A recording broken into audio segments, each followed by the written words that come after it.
Slogan ಸಾಕಿ ಹೋರಾಟಕ್ಕೆ ಕರ್ನಾಟಕ ಪಂಚಾಯತಿ ಅಭಿವೃದ್ಧಿ ಅಧಿಕಾರಿಗಳ ಕ್ಷೇಮಾಭಿವೃದ್ಧಿ ಸಂಘದ ಹೋರಾಟಕ್ಕೆ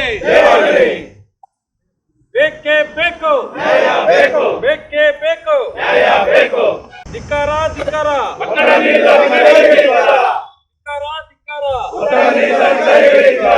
ಪಿಡಿಒ ಕ್ಷೇಮಾಭಿವೃದ್ಧಿ ಸಂಘಕ್ಕೆ ಏನೇ ಬರಲಿ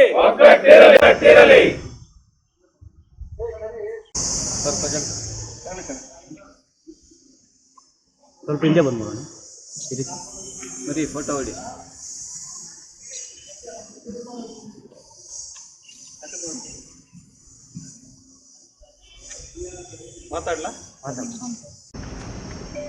ಇದೊಂದು ಏನು ಘಟನೆ ನಡೆದಿದೆ ನಮ್ಮ ಗದಗ ಜಿಲ್ಲೆಯಲ್ಲಿ ಗ್ರಾಮ ಪಂಚಾಯತ್ ಅಭಿವೃದ್ಧಿ ಅಧಿಕಾರಿಗಳು ಏನು ಆತ್ಮಹತ್ಯೆ ಮಾಡ್ಕೊಂಡಿದ್ದಾರೆ. ಇವರು ಸಹ ಈ 2 ಪಂಚಾಯಿತಿಗಳಲ್ಲಿ ಕಾರ್ಯಭಾರನ ನಿಭಾಯಿಸ್ತಾ ಇದ್ರು.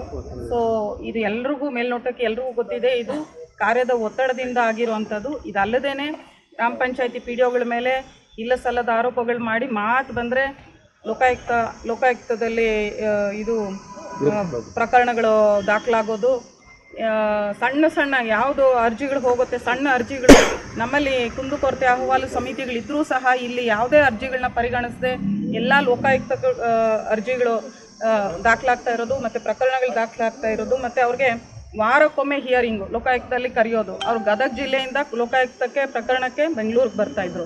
ಸೊ ಇದೆಲ್ಲ ಕಾರ್ಯಭಾರದ ಒತ್ತಡ, 2 ಕಡೆ ಪಿ ಡಿ ಒಗಳು ಕೆಲಸ ಮಾಡೋದು ಮತ್ತು ಸಣ್ಣ ಸಣ್ಣ ಅರ್ಜಿಗಳನ್ನ ಪ್ರಕರಣ ದಾಖಲೆ ಮಾಡ್ಕೊಳ್ಳೋದು, ಇವೆಲ್ಲ ನಿಜವಾಗ್ಲೂ ನಾನು ಹೇಳ್ದಂಗೆ ನಾನು ಮುಂಚೆನೂ ಹೇಳಿದ್ದೀನಿ, ನಮ್ಮ ದಿನನಿತ್ಯದ ಕೆಲಸವನ್ನು ಸುಲಲಿತ ಮಾಡಿಕೊಡ್ಬೇಕು.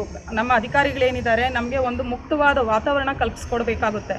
ಜಿಲ್ಲಾ ಪಂಚಾಯತಲ್ಲಿರ್ಬೋದು, ಇಲ್ಲ ನಮ್ಮ ತಾಲೂಕು ಪಂಚಾಯತ್ಗಳಲ್ಲಿರ್ಬೋದು, ಅಲ್ಲದೇ ಬೇರೆ ಕಡೆ. ಇವಾಗ ನಿಮಗೆಲ್ರಿಗೂ ಗೊತ್ತಿದೆ, ನಮ್ಮ ಕಮಿಟಿ ಇದ್ದಾಗ ಪಿ ಡಿ ಒಗಳಿಗೆ ಒಂಥರ ಒತ್ತಡ ಇತ್ತು. ಇವಾಗ ಕಾರ್ಯ ನಮ್ಮ ಹೆಗಲ ಮೇಲೆ ಜಾಸ್ತಿ ಜವಾಬ್ದಾರಿಗಳಿದೆ. ಇಂಥ ಟೈಮಲ್ಲಿ ಪಿ ಡಿ ಒಗಳನ್ನ 3 ಕಡೆ ಚಾರ್ಜು, 2 ಕಡೆ ಚಾರ್ಜ್ ಹಾಕೋದು, ಸೊ ಇದೆಲ್ಲ ಕಾರ್ಯದ ಒತ್ತಡ ಇರುತ್ತೆ. ಅದಲ್ಲದೇ ಈ ನಾನು ಹೇಳ್ದಂಗೆ ಸುಳ್ಳು ದಾಖಲೆಗಳನ್ನ ಪ್ರಕರಣ ದಾಖಲೆ ಮಾಡಿಕೊಂಡು ಅವ್ರ ಮೇಲೆ ತನಿಖೆಗಳು ನಡೆಸೋದು. ಅಟ್ಲೀಸ್ಟ್ ತನಿಖೆಗಳು ಏನು ನಡೆಯುತ್ತೆ ಬೇಗನೂ ಮುಗಿಸೋದಿಲ್ಲ. 1 ವರ್ಷ, 2 ವರ್ಷ, 3 ವರ್ಷ ಲೋಕಾಯುಕ್ತ ತನಿಖೆಗಳು ಮುಂದುವರಿಸ್ತಾ ಹೋಗೋದು. ಸೊ ಇದು ಎಲ್ಲ ಕಾರ್ಯಭಾರದ ಒತ್ತಡ ಗ್ರಾಮ ಪಂಚಾಯತಿ ಪಿ ಡಿ ಒಗಳನ್ನ ಹೈರಾಣಕ್ಕೆ ಈಡು ಮಾಡಿ, ಸೊ ಇದೇ ಕಾರಣದಿಂದ ಅವರು ಆತ್ಮಹತ್ಯೆ ಮಾಡ್ಕೊಂಡಿದ್ದಾರೆ. ನಾವೇನಿವಾಗ ನಮ್ಮ ಕೋಲಾರ ಜಿಲ್ಲೆಯಲ್ಲಿ ಈ ಒಂದು ಮನವಿನ ಸಲ್ಲಿಸ್ತಾ ಇದ್ವಿ.